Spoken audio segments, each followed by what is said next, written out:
আমরা আছি রোকেয়া হলের সামনে, সেখানে কিছু শিক্ষার্থী তারা আসলে আজকের এই ঘটনার ভাই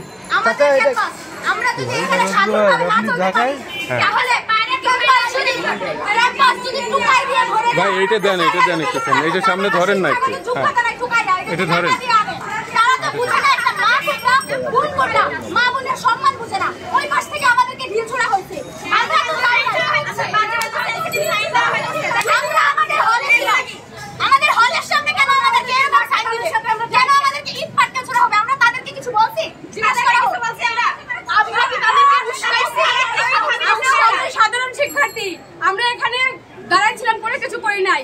ওরা জয় বাংলা স্লোগান দিয়ে এসে আমরা এখানে আমাদের উপর ইট পাটকেল ছোড়া হয়েছে, আমরা কিছুই করি নাই।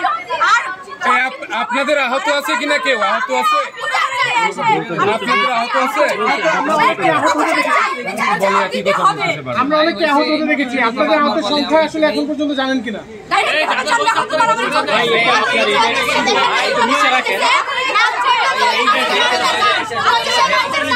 আবার চলে আসছে 25 মার্চে কাল রাতে, 26 মার্চ গতকালকে ধরে, ওইটার হিসাবে কালকে আপনারা নিউজ করবেন। আজকে রাত পর্যন্ত দেখেন কিভাবে যে মারে আমার ভাই গেছে। আমাদের থাইল্যান্ড ডিএমসি তে আছে, আপনারা ডিএমসি তে যান দেখেন। ঢাকা ভার্সিটি আমরা এখন পর্যন্ত 12 জনকে হাসপাতালে নিয়ে যাব, ঢাকা মেডিকেলে 12 জনের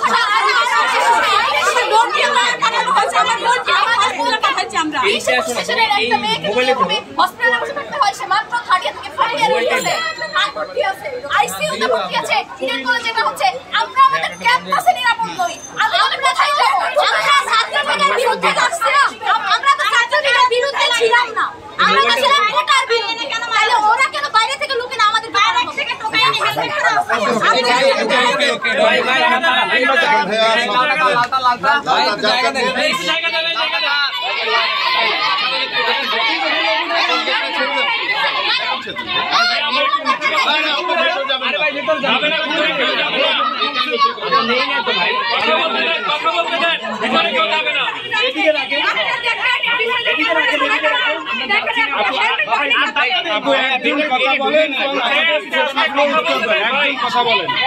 একজন কথা বলেন, মোবাইল ধরেন। এখানে আহত হয়েছে কিনা, আপনারা কি হামলা হয়েছেন কিনা?